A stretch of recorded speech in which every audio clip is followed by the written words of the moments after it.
Saludos cordiales, amigas y amigos, bienvenidos y bienvenidas a Voto 2021. En el tema de hoy vamos a pasar revista a las últimas elecciones vividas en el Ecuador el pasado domingo 7 de febrero. Bienvenidos y bienvenidas, esto es Voto 2021. Voto a Voto 2021. Para analizar el trabajo desarrollado en nuestro país por parte del Consejo Nacional Electoral en los últimos comicios, hemos invitado a dos especialistas en temas electorales. Vamos a revisar el perfil de Esteban Ron. Esteban Ron, abogado, analista en Derecho Electoral, Constitucional y Administrativo, director de la Escuela de Derecho de la Universidad Internacional del Ecuador.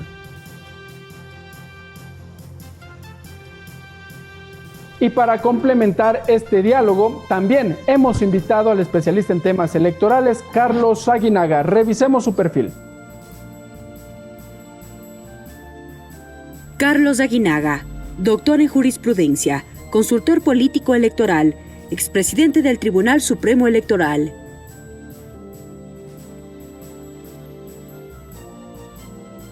Bien, amigas y amigos, vamos a empezar ya con este diálogo. Vamos a saludar a nuestros invitados. Empiezo por usted, Esteban Ron. Bienvenido a la señal de los medios legislativos.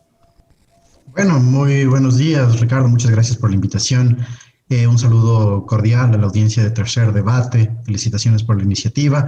Y siempre un gusto estar con el doctor Carlos Aguinaga, una persona con mucha experiencia, prueba, que realmente es un honor estar aquí.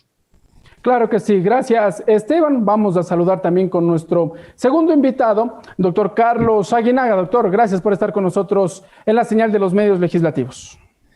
Gracias, buenas tardes. Es un placer para mí, Ricardo, el compartir este debate con la ciudadanía, con los televidentes, con quienes siguen a la TV legislativa y también compartir con Esteban Ron. A mí me place en lo fundamental, en lo esencial, que existan ya jóvenes que vayan tomando la posta de esta especialidad del derecho electoral, que es muy importante. Y ahora me siento yo muy halagado, muy feliz ver en el mundo electoral ya varios jóvenes que debaten, que discuten, que trabajan sobre estos temas. Antes el grupo era muy reducido, hoy está mucho más amplio y eso es bueno porque hay que darle una especialidad al derecho electoral, a la carrera electoral, a la formación electoral de los servidores de la función electoral. Creo que es importante también pensar en una carrera administrativa electoral. Gracias, doctor. Bueno, en efecto, ahora el espectro electoral ha ampliado los horizontes y bueno, es también un agrado, un gusto tener a ustedes, conocedores en materia electoral, con nosotros aquí en la señal de los medios legislativos, la radio y la televisión de la Asamblea Nacional. Vamos a empezar por usted, Esteban Ron, haciendo un breve análisis de lo que fueron los últimos comicios. Empecemos por la organización por parte del Consejo Nacional Electoral y que derivaron en este domingo 7 de febrero que más de 13 millones de ciudadanos acudimos a las urnas. Muchas gracias, Ricardo. Es excelente tu pregunta. Mira, partamos de un análisis conceptual. Los procesos electorales tienen tres fases notoriamente visibles. La fase preelectoral o de organización, la fase electoral, que es el día de las elecciones, y la fase postelectoral. La fase preelectoral realmente fue bastante trabada, tuvo muchos problemas en cuanto a la organización, pero más que nada en la inscripción de candidaturas. Muchas situaciones se dieron, la hiperrecursividad del sistema electoral en general fue abusada por parte de los actores políticos. En cierto sentido, también el Consejo Nacional Electoral no cumplió con las expectativas jurídicas en cuanto a la motivación y a las resoluciones que tuvo que adoptar. No hubo claridad en su vocería y aún al momento tenemos todavía un par de causas contenciosas electorales por resolver, principalmente la infracción de 4 de los 5 consejeros que podría devenir en su destitución. Entonces, los bemoles que existieron en la fase del proceso electoral previa, es decir, la fase preelectoral, dejaron mucho que desear por parte de las actuaciones de la administración. En este sentido se creó una falta de credibilidad, ¿no? La credibilidad del Consejo Nacional Electoral se vio desmembrada. Algún rato vi números respecto a la credibilidad de la institución y de la presidenta, eran menores del 10% en los dos casos, y la única forma en la cual ellos tenían como una opción para recobrar esa credibilidad desmembrada era generar confianza y credibilidad, confianza ciudadana y credibilidad y confiabilidad técnica. ¿Y eso se dio en el proceso. Generado? Muy bien, Ricardo, eso justo se dio en el proceso electoral. Sí, existió confianza ciudadana y credibilidad técnica. ¿Confianza ciudadana en qué sentido? Si bien existieron largas filas, el tema de bioseguridad y demás, la organización, la ejecución del proceso electoral no tuvo mayor cantidad de inconvenientes, sí, salvo las filas, pero no hemos tenido denuncias públicas de retrasos, no hemos tenido denuncias públicas por ejemplo, de actos de violencia. Por ahí una denuncia aislada de una sustracción de papeletas. Y se lo logró. De hecho, yo fui miembro de la Junta Receptora de Voto, ¿no? Acá en Quito. Ah, bueno. Entonces, sí, a propósito de aquello, lo vivió de primera mano. Vamos a pasar ahora, sí. Carlos Aguinaga, ¿cuál es la visión que usted maneja respecto de la organización de estos comicios en esta primera parte? A ver, efectivamente, Esteban ha hablado de las tres etapas que son importantes, la etapa preelectoral, electoral y postelectoral en un proceso, pero también es fundamental observar sobre qué reglas del juego se están compitiendo. Y aquí hubo una reforma, la reforma del 3 de febrero del 2020, que es la que sobre la cual comenzó a caminar este proceso. Yo diría que la reforma tiene cosas positivas, tiene cosas negativas y le faltó considerar algunos otros temas porque el Código de la Democracia sigue con la pata coja.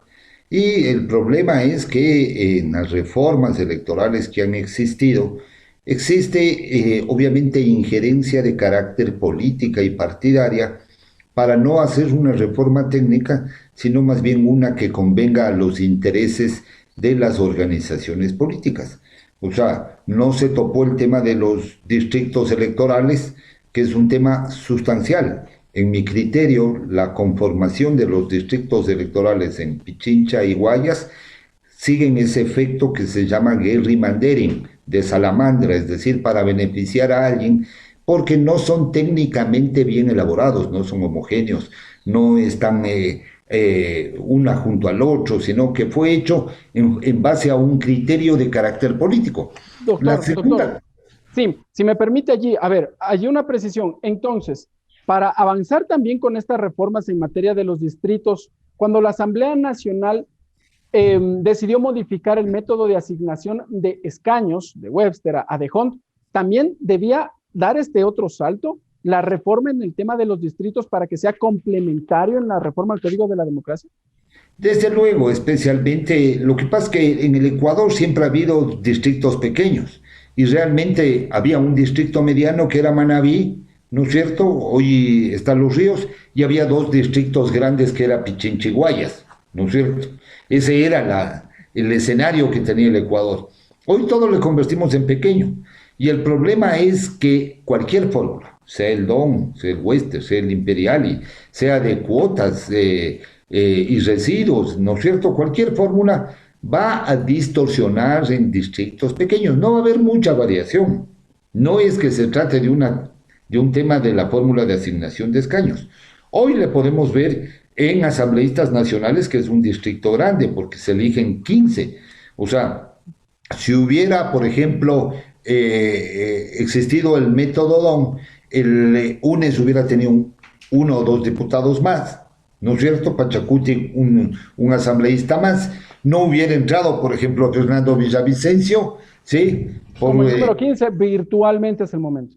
No, él entra con el número 10 o 11. Sí entra, porque en la asignación no está en el 15. Con Westers entra en el puesto 10 o 11 máximo. De tal suerte que ahí opera bien las fórmulas. Pero hay otra reforma que realmente fue la que provocó todo este caos. Y es todo el diseño de los medios de impugnación. Todo lo que tiene que ver con justicia electoral. Yo creo que ahí cometieron los peores errores que se deben haber cometido. Primero, pretendieron asimilar los medios de impugnación y el procedimiento al procedimiento COGEP. Es decir, copiaron del COGEP algunas cosas, ¿no es cierto? Y otras les dejaron sin regular y establecieron la doble instancia. Evidentemente esto hizo que todos los recursos y las organizaciones políticas, los sujetos políticos, interpongan estos recursos. Pero adicionalmente, no solo interposición, porque yo tengo el derecho de interponer, porque me violaron un derecho subjetivo de participación, sino porque le utilizaron a la justicia como una estrategia política para entorpecer el proceso electoral. Eso hay que ser claro. Y ahí quiero consultarle a Esteban Ron. Siendo de esta manera, entonces usted señaló que hay dos instancias más por resolverse en los temas del contencioso electoral. ¿En algún momento puede haber alguna causalidad para una nulidad de elecciones? Se me viene a la mente por Justicia Social, que es hasta el momento la organización que ha presentado la mayor cantidad de recursos ante el Tribunal Contencioso Electoral. No, definitivamente, como te decía Ricardo, hay una instancia más, hay una causa más que tiene que decidirse respecto de la infracción electoral de 4 de los 5 consejeros en cuanto al incumplimiento de una sentencia del TC, y hay una causa pendiente que tiene que ver con el proceso de inscripción de candidaturas. Esto se quedó pendiente y ahí están las fallas técnicas que bien hacía mención el doctor Aguinaga. Sí, pero ¿qué es lo que yo te decía solo para completar la idea del bloque anterior? El CNE recobró la confianza y la credibilidad en el proceso electoral, es decir, in situ. Buenas medidas de seguridad, buena organización y la transmisión de datos por lo pronto no ha fallado y sigue siendo. Por ahí está caída la app de celular, pero nada más. Y eran las únicas opciones que tenía el CNE para recuperar algo de credibilidad o al menos de estabilizar el proceso electoral. La fase postelectoral ya veremos, las diferencias entre dos candidatos que podrían pasar a la segunda vuelta son mínimas y ese acta a acta que estamos viendo en la página web y en los resultados va a ser definitorio. Ahora, lo que tú mencionabas respecto de la asignación de escaños y de lo que mencionaba el doctor Aguinaga respecto de la asignación de escaños, pues es totalmente elocuente, ¿no? El tema es que el método de Webster, ahora que algo se pretende dar cierta representación a las minorías, tiene que ir combinado del voto político que lo estamos teniendo. Pero, lamentablemente tenemos un factor en contra y el doctor Aguinaga no me va a dejar mentir. Se puede aplicar Webster y voto político siempre y cuando no haya tanta dispersión de candidaturas ni de organizaciones políticas. Entonces, eso sí va a traer una consecuencia inmediata en la Asamblea. A mí no me gusta hablar de fraccionamiento legislativo, ¿sí? Puedo decir dispersión legislativa, porque todavía los juegos... El fraccionamiento es cuando ya existe un rompimiento respecto de la situación ideológica y de ejecución de actos legislativos. La dispersión es previo, ¿sí? Todavía no sabemos dónde se van a ubicar estos actores, Ricardo. Entonces, todavía podemos jugar y fluctuar respecto de la conformación de los nuevos bloques, de las nuevas fuerzas al interior de la Asamblea, pero no, y eso va a ser definido en los 2 primeros actos políticos que tiene la Asamblea Nacional. Designación de presidente, vicepresidentes y CAL. Ya, ok. Antes de pasar al tema legislativo, quiero ahora conocer, voy a empezar por usted, doctor Carlos Aguinaga. Ya se conocen estos escenarios. A ver, el primer escenario es que UNES va a segunda vuelta con el señor Arauz. Están todavía en el conteo de actas ahora entre el señor Yacu Pérez de Pachacutic y se viene también con Guillermo Lazo del movimiento Creo. Ese es el escenario que lo tiene el Ecuador ahora. ¿Qué significa esta entrada, esta irrupción, si se quiere, de Pachacutic? Porque al parecer hasta una semana la visión política era UNES y Creo, pero ingresa Pachacutic y claro, viene el otro escenario, ¿no? Que es la izquierda democrática. Pero entre estos 3 primeros actores, ¿cuál es la visión que usted maneja la irrupción de Pachacutic? A ver, bueno, para mí había 3 que estaban peleando los primeros lugares, ¿sí? A pesar del manejo político y marketista que hay de las encuestas, uno tiene que hacer su análisis global, y sí había 3 peleando los 3 primeros lugares, y además con un cuarto que no se sabía qué es lo que iba a pasar por el voto de la juventud, y que fue el caso de Herbas, ¿no es cierto? De tal suerte que esto a mí no me sorprende, no me sorprende porque obviamente el movimiento indígena tiene una estructura organizativa de base milenaria y de muchos años, ¿no es cierto? Entonces para ellos el tener un contacto y sus formas de comunicación, de interrelación intercultural, son fáciles, así es que ahí está el resultado que hoy tenemos. Justamente la diferencia es muy poca, ha comenzado con 0.20 centésimas, yo he visto que ha llegado hasta 0.65 centésimas la diferencia de Yacu, de tal suerte que yo creo que esta semana ya se cierra porque faltan menos del 10% de actas, entre actas rezagadas. Las actas ya por procesar son muy pocas, realmente es un medio punto, son 30, 40, 50 actas, no es mucho. Las que sí hay que observarlas, hay las actas que están rezagadas o suspensas por algún motivo. De ahí la gran mayoría son de la costa. En Pichincha estaban hasta el día de ayer unas 500 y en la costa más o menos unas 2.000 actas, ¿no es cierto? Las provincias de Guayas, Manabí, Los Ríos, Esmeraldas, de tal suerte que aquí la clave es transparentar los resultados electorales. Pero bajo su experiencia, ¿usted cree que las tendencias podrían modificarse en el transcurso de las horas, para jueves, para viernes? A ver, yo quería decir, el sistema de transmisión les ha funcionado bien. Me parece que hay que complementar con el tema de transparentar la data, y como transparente, entregando el 100% de las actas, ¿no es cierto? O sea, eso es la mejor forma. Vean, aquí están los votos, aquí están las actas, revisen nomás, vean lo que estamos haciendo, porque como la diferencia es tan pequeña, puede pasar cualquier cosa. O sea, yo le digo, he visto que más bien se ha ido ampliando poco a poco, y cuando se reduzca, se irá reduciendo poco a poco, porque también el nivel de votación a nivel de juntas, ¿no es cierto? O sea, Acosta, no es que en Acosta haya tenido una votación importantísima Guillermo Lazo y una bien baja Pachacuti, no, tiene una votación moderada, el otro más bajo. Más bien en la sierra la votación de Pérez es una votación altísima. Es una votación alta en la Sierra Central, desde Loja hasta la provincia de Cotopaxi, es altísima. Y es por eso que llega a obtener el segundo bloque legislativo. Entonces va a llegar con 25 asambleístas, tal vez 27, dependiendo las alianzas que tenga en las provincias pequeñas. Entonces llega con un legislativo fuerte, la izquierda democrática, que es, digamos, el renacer de la socialdemocracia, que captó el centro político, un centro político que estaba un poco, yo diría, preocupado de este conflicto entre los correísmo y anticorreísmo.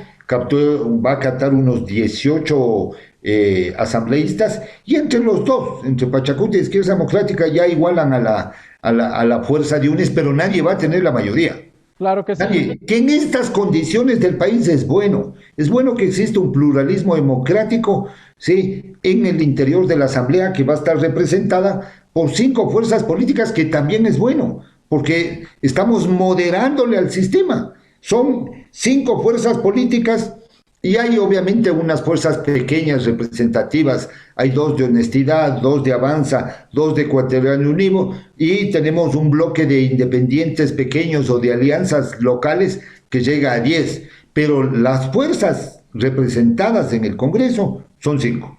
UNES, Pachacuti, ID, Social Cristiano y Creo. Más este grupo de independientes, entonces hablamos que serían 6 fuerzas políticas, y eso es bueno para el sistema democrático ecuatoriano. Y esto nos lleva ya de lleno al tema legislativo, Esteban Ron. Marcamos entonces 5 bloques legislativos, y la historia, o más bien la experiencia, nos ha demostrado que para aprobar una ley es necesario los 70 votos, y tras de ello un proceso de diálogo, de discusión. ¿Es posible entonces que en este momento se puedan juntar Pachacuti, Izquierda Democrática y tal vez por ahí legisladores de UNES, como para alcanzar el número mágico de 70 votos y aprobar leyes que sean enviadas, se me ocurre, por el Ejecutivo, cuando tenga que ver con temas económicos en materia urgente, por ejemplo? Claro, mira, los números que el doctor Aguinaga los señaló, tengo yo casi la misma perspectiva. UNES con 49 y Pachacuti con 27, más la ID con 18 y creo con dos, el Partido Social Cristiano también con 17. A ver, hay que ver un poquito y como les decía al inicio, ¿no? Cuando ya veamos cómo se va a conformar la asamblea, el primer acto negocial, y bueno, no me gusta utilizar la palabra negocial, pero el primer acto político que va a tener la asamblea es nombrar las comisiones permanentes, es decir, los personeros de las comisiones permanentes, el CAL y también la presidencia y las dos vicepresidencias. En ese primer acto político vamos a poder ver las primeras alianzas que existieran, ¿no es cierto? Y ni siquiera alianzas, sino tal vez una configuración previa de cómo van a ir actuando. Pero tranquilamente UNES con 50 votos puede, y tal vez eso es lo que yo vaticino que pueda pasar, ir buscando adhesiones en estos movimientos que no tienen tanta representación, en los que tienen, por ejemplo, un asambleísta de Ecuatoriano Unido, por ahí puede llegar a tener dos, pero tal vez UNES vaya uniendo esto, más o menos como el mismo fenómeno que pasó en el anterior periodo legislativo con Badivin, pero eso es lo que yo veo. Todavía una coalición, un Pachacutic, que ahí sí sería una mayoría directa, no la veo posible. ¿Por qué? Porque, ¿Por qué no es porque, posible? porque el antagonismo que existe ideológico, principalmente devenido de una segunda vuelta electoral en la que esté Andrés Arauz y Yacu Pérez, siempre va a generar esta fricción, ¿sí? Entonces, imagínese la confrontación, imaginemos la confrontación UNES versus Pachacutic en segunda vuelta. Va a tener efectos inmediatos, va a tener efectos políticos inmediatos, sociales inmediatos, y eso va a ser reflejado en la Asamblea Nacional. Por lo tanto, esa alianza o bueno, no alianza, la coalición inicial, UNES Pachacutic le veo bastante complicado devenido de una segunda vuelta electoral. Y, Más sencillo y, sería si es que pasa Lazo. exacto, y Sí. Pachacutic podría generar alianzas con el movimiento, creo, ¿piensa usted? ¿O con los En este socialcristianos? momento, sí, en este momento, Guillermo Lazo y Creo se encuentran en una encrucijada terrible electoralmente hablando, y ese es mi modo de ver. ¿Qué es lo que pasa? Las diferencias, como acertadamente lo señaló el doctor Aguinaga, llegaron a tener un punto 63-65 entre favorable a Yacu Pérez, ¿sí? Y eso ha ido variando, ¿no es cierto?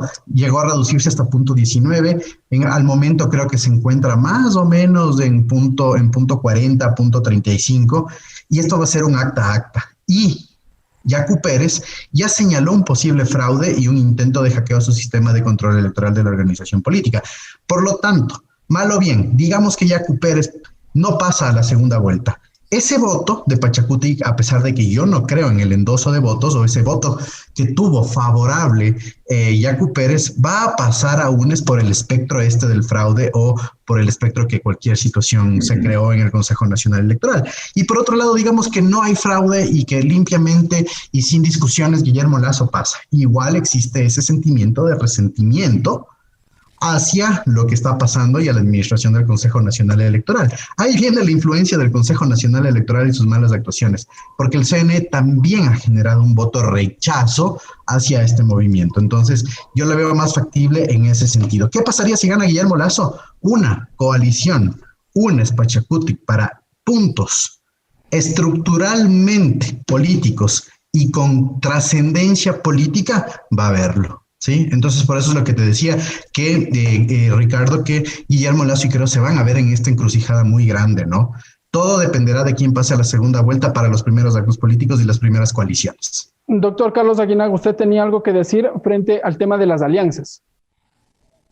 Bueno, el tema de las alianzas ya en la Asamblea es el control legislativo, ¿no? Y obviamente lo que sí veo es una alianza sólida legislativa entre la izquierda democrática y Pachacuti, eh, con los bloques estos independientes que se van a, y los mini bloques, ellos van a tener 61 votos. Les faltaría 6 votos para obtener una mayoría legislativa, que además es de menos costo que tener una alianza con UNES. Entonces, eso se valorará, porque además, como el país va a depender también mucho de quién triunfe la segunda vuelta electoral. La incidencia de quién triunfe la segunda vuelta electoral va a tener una incidencia gravitante en la composición de la Asamblea, sí, y en las alianzas. Así es que... ¿Es posible pensar en el marco de buscar los 70 votos para aprobar una normativa? ¿Es factible pensar una alianza entre Pachacutic, Izquierda Democrática, Socialcristianos y los de Creo? Es decir, la izquierda representada entre Pachacutic, Izquierda Democrática, frente el otro lado, la derecha, ideológicamente hablando, entre Creo y los socialcristianos. ¿Es factible aquello? Verá, yo diría que es aventurar el establecer cualquier criterio respecto a este tema, porque los efectos van a ser distintos si gana Yacu a si gana Arauz, completamente distintos las alianzas legislativas. Entonces, obviamente, dependiendo de esos escenarios, puede haber cualquier tipo de alianza, ¿no?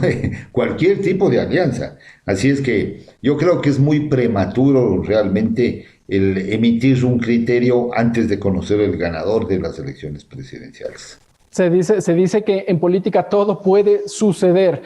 Vamos a ir conversando en el siguiente bloque ya la agenda legislativa, conformaciones de estos bloques. Vamos a continuar, vamos a seguir abundando en esta discusión con expertos en materia electoral, Carlos Aguinaga y Esteban Ron. Amigas y amigos, sigan con nosotros. Nos vamos a una pausa. Cuando volveremos vamos a seguir en este diálogo. Esto es Voto a Voto 2021.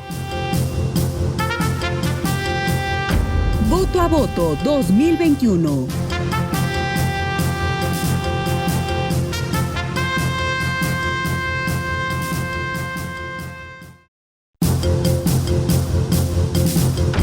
Voto a Voto 2021.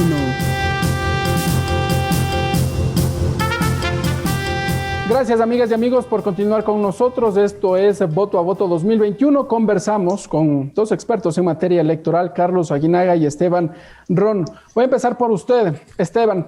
Precisamente nos habíamos quedado en la materia ya legislativa, los bloques parlamentarios que se empiezan a vislumbrar, que integrarán la próxima Asamblea Nacional, que a propósito deberá entrar en funciones desde el 14 de mayo de este año. Agenda legislativa. Carlos Aguinaga señalaba que esto también va a depender de quién gane en la segunda vuelta, pero en teoría, de lo que vemos, Ecuador estaría a punto de ir a las urnas el próximo 11 de abril por tendencias de centro y de izquierda. ¿Cuál es la agenda legislativa que se prevé entonces trabajará la Asamblea Nacional por el resto de los 4 años? Ricardo, la agenda legislativa tiene una clasificación súper interesante en los estudios parlamentarios, ¿no? Y se la ha clasificado de la siguiente manera: la agenda urgente, la agenda coyuntural y la agenda adscrita. La agenda urgente necesariamente tiene que ser sobre temas económicos, ¿no es cierto? Sobre qué es lo que va a pasar me gusta llamarlo el rescate económico del Ecuador hacia futuro, ¿sí? Un rescate económico respecto de las decisiones que son urgentes y que han sido postergadas por este gobierno, por el gobierno que está saliendo. Si bien se generó un marco normativo general para ciertas instituciones y para el tratamiento de regímenes laborales, regímenes fiscales y demás, ya se requiere tomar una política respecto del rescate económico y con leyes que duren en el tiempo para que efectivamente se dé esta situación. La agenda coyuntural es la que va a tener una variabilidad dependiendo de lo que va sucediendo en el país, ¿no es cierto? Y dependiendo de las coyunturas políticas al interior de la Asamblea, inclusive pues se pueden dar en la agenda coyuntural leyes con mucho carácter ideológico, ¿no? Por ejemplo, estamos viendo un primer ensayo de salida de este gobierno que es del fortalecimiento de la dolarización, una ley estrictamente coyuntural y con un discurso más que con efectividad legislativa. Y la agenda adscrita, que es la que siempre está moviéndose en la Asamblea, que no genera mayor incidencia. Pero, como le digo, la agenda urgente, lo que tiene que ser rescate económico con temas fiscales, política pública, generalizada, nueva estructura de la economía y educación, van a ser las prioridades. Y en este sentido, estos van a ser los primeros actos legislativos y que van a denotar cómo se va a conformar dicha agenda. En la coyuntural, vuelvo y repito, mucha ideología, mucha circunstancia y la escrita sin mayor trascendencia. Doctor Carlos Aguinaga, en materia económica, ¿cuáles son los retos que va a enfrentar la nueva Asamblea Nacional?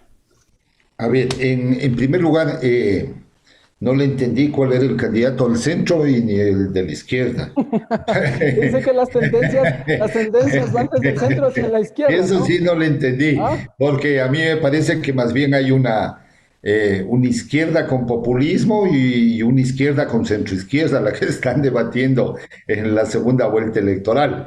Si es que entraría Guillermo Lasso, estaríamos hablando que entra el centro derecha y derecha, obviamente, con la izquierda y el populismo, pero por eso quiero aclararle este tema para que no, me parece que ubicar al movimiento indígena en el centro no está bien.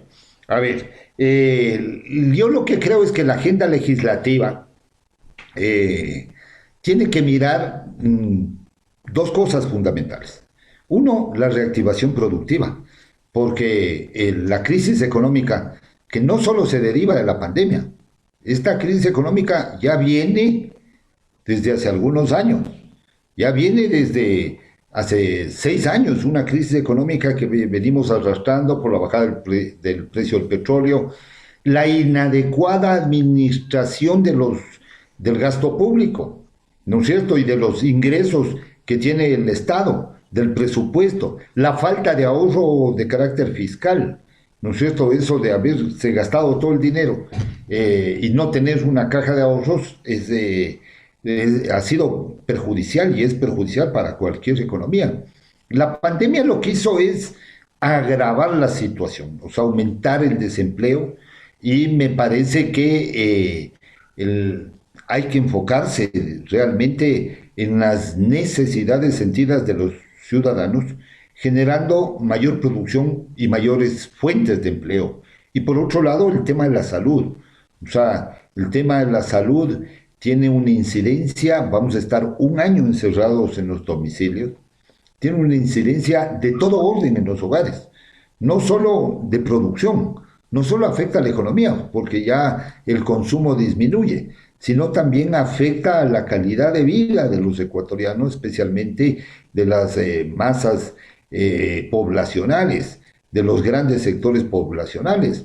Y en esta campaña se ha visto cómo se aprovechan de ese sentimiento, de ese sentir de las clases bajas y medias necesitadas, justamente con ilusiones. Entonces, aquí hay que centrarle al país, porque la democracia del Ecuador es una democracia muy débil, es una democracia muy enferma. No vamos a superar en el corto plazo estas diferencias que tienen los ecuatorianos de extremos, de completamente extremos que tenemos. Y no ha habido un liderazgo en el centro político que aglutine de alguna forma la centroizquierda y parte de la centroderecha, que pueda cerrar esa brecha de diferencias que existen los ecuatorianos en todo orden, de tal suerte que lo que tenemos que hacer es construir ciudadanía política, no solo ciudadanía civil, no solo ciudadanía social, sino también ciudadanía política, para robustecer y repensar en la democracia. El problema es que cada vez que ha habido reformas estructurales y coyunturales a los sistemas que integran el sistema democrático, siempre han sido pensando en un interés grupal, nunca ha sido pensando en construir gobernabilidad democrática con una posición mucho más técnica que política en los estamentos.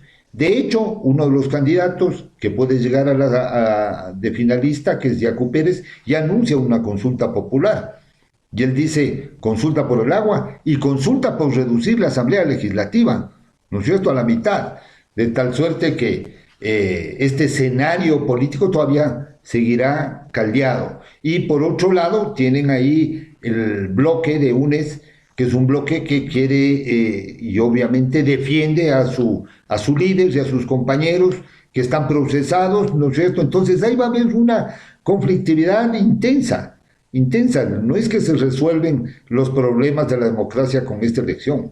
Puede hacer que se ahondan y ahí los ciudadanos tenemos que ser los orientadores de la racionalidad democrática. Me queda claro los conceptos que ha manejado el doctor Carlos Aguinaga. Esteban Ron, si bien la Asamblea Nacional en materia económica no tiene mayor margen de acción, porque estas son competencia exclusiva del Ejecutivo y lo que hace la Asamblea Nacional es aprobar o negar.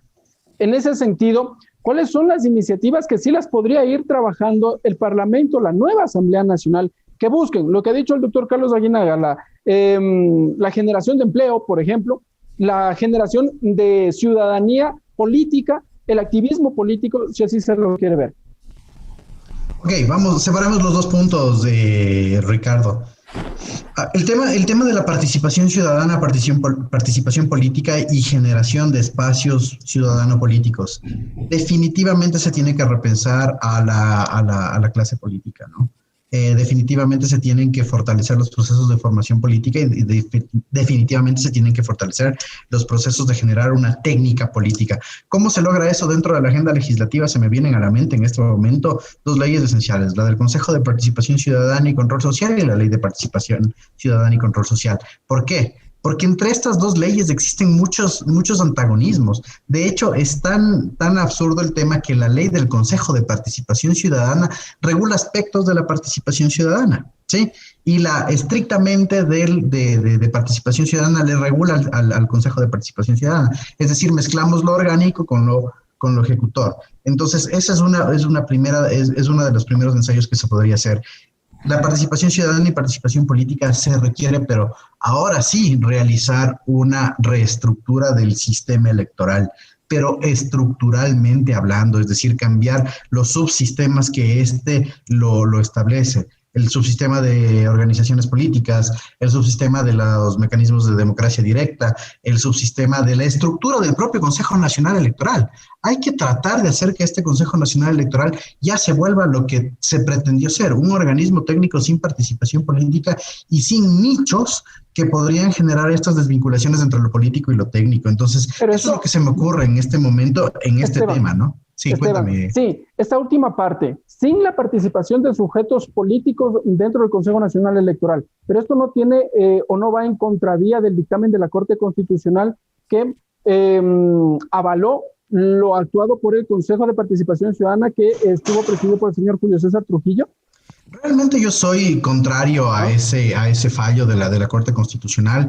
Creo que fue estrictamente coyuntural. Nunca he visto, y yo lo considero, Esteban Ron lo considera una aberración constitucional y jurídica.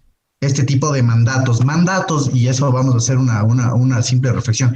Mandatos de carácter reglamentario que adquirieron rango constitucional. ¿Cuándo se había visto esto, estimado Ricardo, estimado doctor Aguinaga? Nunca.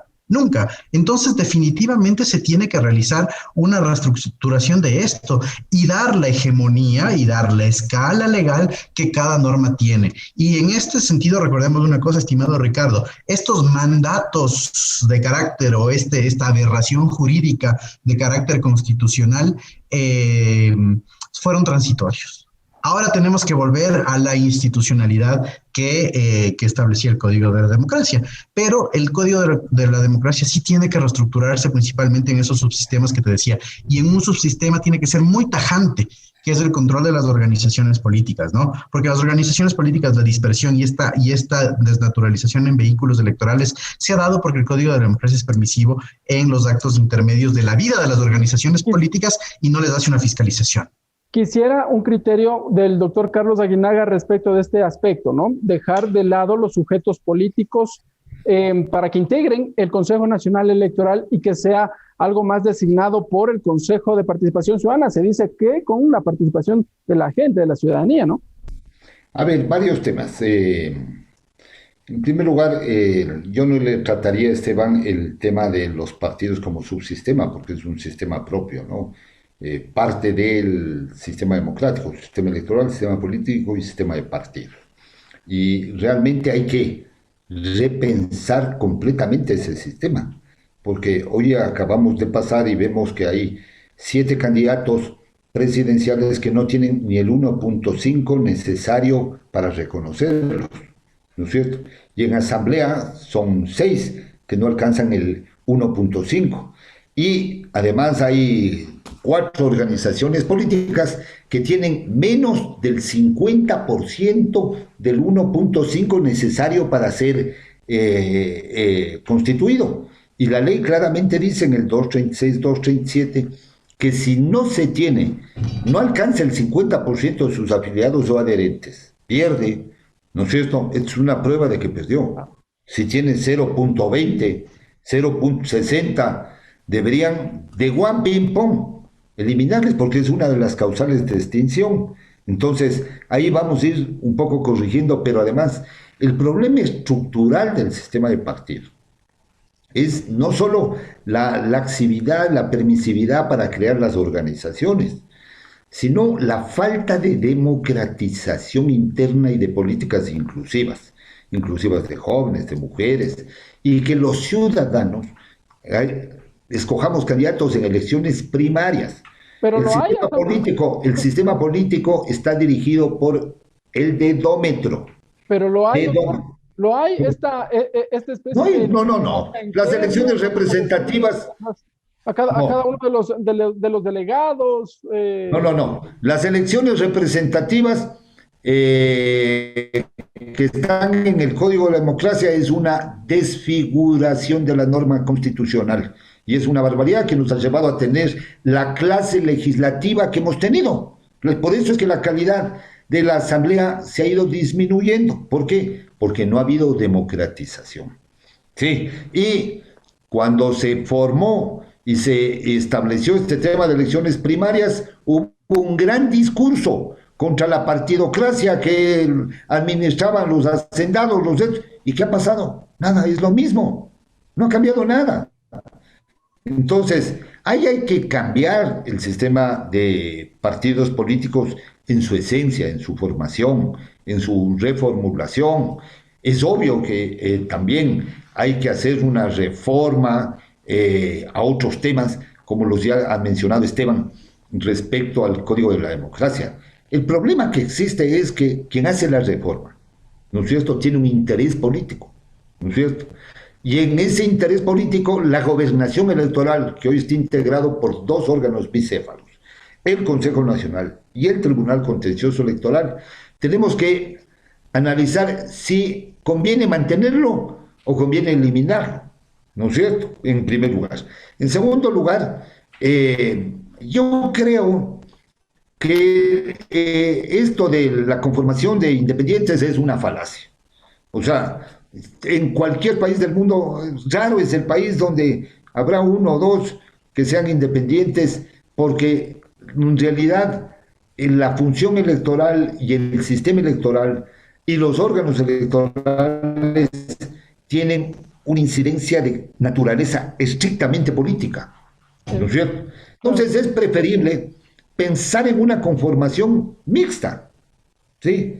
Mixta y más amplia. A mí me parece que 7 es un buen número, o pensar y analizar cómo era el sistema mexicano, la gran reforma del sistema mexicano, ¿sí?, del IFE, que además tenían representantes de los partidos con voz permanentes, ¿no? Entonces, de tal suerte que en estos escenarios, y teniendo además una mejor cultura jurídica, en la parte de justicia, el Tribunal del Poder Judicial de la Federación Mexicano ha actuado muy bien, tiene unos fallos extraordinarios, ha sancionado duramente por el uso del dinero en la política al PRI, al PAN, a todos, ¿no es cierto? Entonces, ha habido independencia en la administración de justicia. Pero si la administración de justicia, perdón Ricardo, ya termino, tiene una influencia política, como hoy ha pasado, esto del movimiento Justicia Social, no es que es el derecho de participación, esto hay influjo político, pero directo. Muy bien, a mí me queda claro y yo coincido totalmente, ¿no? A veces el uso y el abuso también de los recursos ha permitido que en el caso de Ecuador las elecciones tengan este tipo de situaciones que nos ha llevado a un análisis y claro, al punto de creer que las elecciones nos iban a llevar adelante el 7 de febrero. Afortunadamente eso no fue así, hay que decirlo así. Doctor Esteban Ron, regresando al tema de la agenda parlamentaria, tema económico, tema laboral son los que a primera vista, ¿no? Se los observa como urgentes, pero también hay los temas sociales, los temas que le afectan a la ciudadanía en el día a día y hablamos de los temas de seguridad. ¿Este será otro de los aspectos que deberá trabajar la nueva asamblea? Definitivamente, temas laborales, como tú bien lo señalas, es un eje fundamental. Se requieren de reformas, y esas sí son reformas circunstanciales que duren poco tiempo, pero que a la vez generen estabilidad, ¿no es cierto? Tienen que haber, yo creo que una integración normativa de tanta ley y de tanto marco normativo que se generó en el ámbito laboral. En el tema de seguridad, eso es súper complicado manejarlo legislativamente y yo siempre me he mantenido en esta idea, ¿no? Podemos hacer reformas integrales a la seguridad nacional, hacer reformas al COESCOP, por ejemplo, ¿no?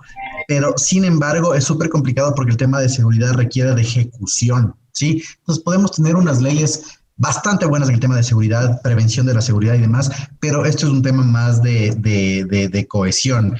Y volviendo un poquito al tema de algo que va a ser muy trascendental, es la educación, ¿sí? Las reformas y la agenda legislativa en materia de educación, primaria, secundaria, es decir, el Sistema Nacional de Educación y la educación universitaria, ¿sí? Va a ser bastante necesario, porque mal o bien se tienen que generar reformas nuevamente y con cierto carácter transitorio para enfrentar lo que estamos pasando en este momento, ya que son sectores prioritarios. Y otro tema más, y que va a volver a la agenda legislativa, ténganlo por seguro, va a ser el tema integral de salud. Sí, el tema integral de salud es una deuda legislativa, no solo del anterior gobierno, sino hacia atrás y muchísimo tiempo hacia atrás, ¿no es cierto? Entonces, en ese sentido, esos van a ser los ejes. La priorización, como tú bien lo señalabas, estimado Ricardo, del tema económico, hay este candado, bloqueo, como se le quiera llamar, o condicionamiento sería la palabra adecuada, de lo que venga del Ejecutivo. Pero la Asamblea tiene que operativizar estas normas, ¿no? La Asamblea tiene que ser súper sesuda y generar una opción de aplicabilidad de las normas, porque si no lo generan, vamos a estar bastante complejos y nos vamos a quedar con normas estrictamente discursivas. En el tema de salud, como te decía, la reforma es estructural, se requiere sí o sí del Código de Salud y no sé si es que van a compartir la gente conmigo esto, pero ese Código de Salud va a tener que ser reglamentado técnicamente. ¿Reglamentado en qué sentido? En el Sistema Nacional de Salud. Puede haber un reglamento estricto para el Sistema Nacional de Salud y su organización, que tantas falencias han tenido, principalmente en el tema de la pandemia, ¿no? Pero para eso, bueno, primero estamos en el plazo en donde el Ejecutivo decidió vetar totalmente el Código de Salud. Eso no va a pasar por lo menos en los siguientes meses, a menos que exista otra propuesta legislativa. Y allí, claro, viene la discusión. El Código de Salud, que fue vetado en su totalidad, tuvo un proceso de discusión de al menos 8 años, es decir, 2 periodos de gobierno, al menos. Así es. ¿Estamos preparados para esa discusión nuevamente? No, definitivamente. Yo, entiendo el estatus del Código de Salud y ese veto total, ¿no es cierto? Pero el tema de salud va a saltar en la agenda legislativa. Y no solo en el tema de la reestructura del Sistema Nacional de Salud, inclusive como normas salvaguardias para el post-pandemia, ¿no? O para el interpandemia que estamos en este momento, porque mal o bien seguimos. Pero te hablaba, Ricardo, del tema de salud. El tema laboral, nuevamente, yo creo que una de las falencias es tener tanta dispersión normativa. Eso genera inseguridad jurídica y falta de certeza ciudadana. Mal o bien, mira, yo no me dedico a temas laborales. De hecho, le huyo al tema por desconocimiento y por responsabilidad en general. Pero cuando me hacen una pregunta y tú tratas de hacer una investigación respecto de la situación, te encuentras con un sinnúmero de normas regulando una misma institución o una misma situación. Entonces, en ese sentido, la Asamblea va a tener que ser integral y de hacer una depuración de todo este tema, ¿no? Esos yo creo que son las cosas que van a saltar en la agenda legislativa inmediata. De acuerdo. Nos queda apenas ya 3 minutos. El tiempo se nos fue volando. Doctor Carlos Aguinaga, vamos en el tramo final ya del programa. a conocer un poco ya su evaluación, sus conclusiones, si se quieren, y si es que es posible tener una visión. ¿Cómo ve usted ahora el Ecuador rumbo a la segunda vuelta electoral? Situémonos ya en este nuevo momento en donde el Ecuador finalmente tendrá un balotaje y conoceremos entonces quién va a decidir qué designios tomará el Ecuador. Bueno, lo que sí es evidente, lamentablemente, por las condiciones políticas, sociales en las que se ha desenvuelto el país en los dos últimos gobiernos, es que va a haber una confrontación, correísmo-anticorreísmo, lamentablemente. Eso se ve clarito, digamos, desde ya. Y va a depender también de quién sea el finalista, porque si es Yacu Pérez, realmente se les cayó la estrategia de campaña al correísmo, ¿no es cierto?, a la Alianza UNES, y tienen que hacer un diseño distinto, un diseño completamente distinto, diametralmente distinto, porque es más fácil atacar a la derecha, estigmatizar al banquero, lo que sea, es mucho más fácil que afectarles realmente a Yacu, que es afectar en el corazón del pueblo, ¿no es cierto? Porque además él tiene un corazón y un discurso muy light, muy entendible, además, muy coloquial, entendible en el idioma de los sectores populares, y le veo realmente que esta va a ser una campaña. No va a faltar la campaña negra, lamentablemente. A mí me disgusta mucho que no existan controles para las campañas negras. Deberían haber acciones con las redes sociales, con los dueños de las redes, con los monopolios de la comunicación en estas nuevas tecnologías de información y comunicación, y debería pararse justamente los troles, ese tipo de cosas que afectan la esencia de la democracia. Si de mí dependería, yo ya hubiera tomado contacto con los gerentes y managers de esas compañías para ir parando justamente este abuso. Claro, muy bien, me queda claro entonces sus conclusiones igualmente. Vamos con sus reflexiones. Esteban, por favor, nos quedan apenas ya 2 minutos. Bueno, muchas gracias y nuevamente un grato programa. Gracias, Ricardo. Doctor Aguinaga, como usted siempre fluye en la conversación y gracias. Siempre ha sido muy bueno. A ver, ¿qué nos depara? Primero, para la segunda vuelta electoral, para el balotaje, tenemos una instancia previa que es el tema de los resultados. Esperemos que estos resultados no sean tergiversados y no haya una incidencia de carácter social, es decir, que no haya levantamientos. Vigilancia, así como los de Yacu Pérez, son Latinoamérica siempre lo ha realizado, ¿no es cierto? Este tema de vigilancias, pero que no trascienda a lo que ha pasado en elecciones anteriores respecto de llamados a defender la democracia con actos de violencia, inclusive paralizaciones de carácter social. Esperemos que eso no suceda. Esperemos de las organizaciones políticas y principalmente, en este caso del candidato Pérez o Lasso, que reconozcan los resultados y la institucionalidad independientemente de cuál haya sido el resultado, ¿sí? Y en segunda instancia, que una vez que entremos al balotaje, a la segunda vuelta electoral, también sea un proceso electoral como el que vivimos, ya al menos en la parte final. Ya están superadas las trabas de la inscripción de candidaturas. Veamos que haya respeto entre los dos candidatos que pasen y principalmente que haya debate. Yo hace poco decía, yo lo único que quiero es que llegue el día del debate obligatorio de la segunda vuelta electoral, porque ese careo que tanto sustancia al proceso democrático y que tanta situación de discernimiento nos va a dar a los electores va a ser fundamental, Ricardo, porque eso nos faltó en la primera vuelta. ¿Cómo no hubiésemos querido ver debatir a Andrés Arauz con Guillermo Lasso, ¿sí? O a Yacu Pérez con Guillermo Lasso, cómo vaya a ser la fórmula, ¿no? Pero la sustancia y otra cosa, un discernimiento que es fundamental. ¿Cómo? ¿Dónde? ¿Por qué? ¿Para qué? Y los medios de la consecución de sus objetivos, de sus planes de trabajo y del proyecto país, estimado Ricardo. Claro. Esa sería mi reflexión. Muy bien, y bueno, sin duda todos vamos a estar atentos de lo que será este segundo debate obligatorio que lo ordena ya el Código de la Democracia organizado por el Consejo Nacional Electoral, y en efecto, en una primera vuelta poner a 16 personajes a debatir era complejo. Ahora va a haber mucha más discusión. Yo les quiero agradecer, doctor Carlos Aguinaga, doctor Esteban Ron, por estar con nosotros aquí en este programa Voto a Voto 2021 en el horario de tercer debate.